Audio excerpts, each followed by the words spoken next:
And now we're proud to include Edwin Faulkner as a member of the Swarthmore Athletics Hall of Fame. Thank you so much for this, Swarthmore College. It's been a wonderful, wonderful treat to recognize my father in this celebration.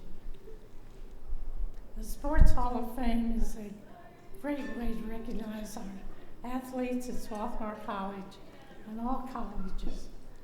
I was able to get into my college the first year we had a Sports Hall of Fame, and I think that would mean more to my father than any of the other 6 or 7 Hall of Fames he's in, to know that he's in this one. He loved everything about Swarthmore. People tried to lure him away for him to go to tennis clubs, other colleges, and especially Annapolis worked on him. They wanted him to come there to be the tennis coach and also to be the athletic director during World War II.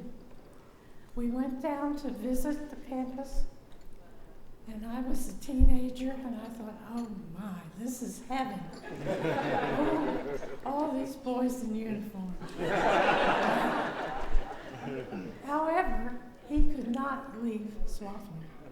They offered him a house to live in, all these wonderful pluses. It wasn't Swarthmore. He couldn't leave. He could not leave his boys. The boys on his tennis team were his boys. And he was so concerned about how they would do and how would they behave on the court. If their hair was too long, they had to get a haircut.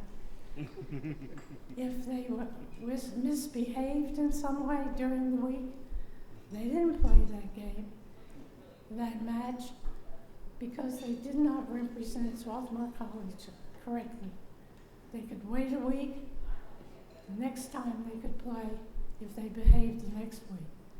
He didn't let down his standards for anybody, no matter how good they were. If they were number one, it didn't matter.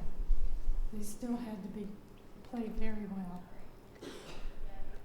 He took some of his boys in the summertime to the inn at Buck Hill Falls to work at his tennis courts. And one of those is here tonight, Marshall Smith. Marshall, wave your hand. He and a lot of other boys got to play at at Buck Hill Falls, where they got to meet a lot of good tennis players who would go up there in the Poconos in the summer and put on exhibition matches. And he thought that was wonderful, that they would let the boys play with him and get to know all these expert players.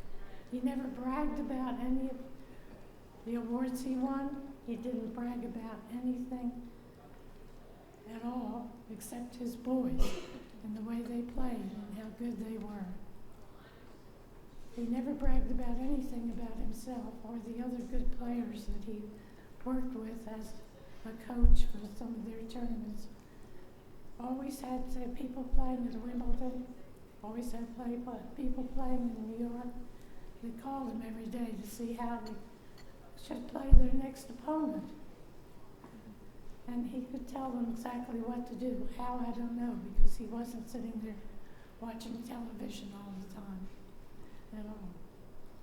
My daughters are here today. Becky Joe has his book on how to play tennis that he wrote. I do believe he was proud of that. He mentioned that many times. It was a big job to write a book that big. If you don't have one, there are several online you can get. that people aren't using anymore. But it is a good book. It's still basic. It's still usable. And you can still play good tennis by reading it. There is one thing that I remember him always saying when he worked with the boys and taught any of the rest of us, and that was, maybe Marshall can say it. Keep your eye on the ball and win the last point.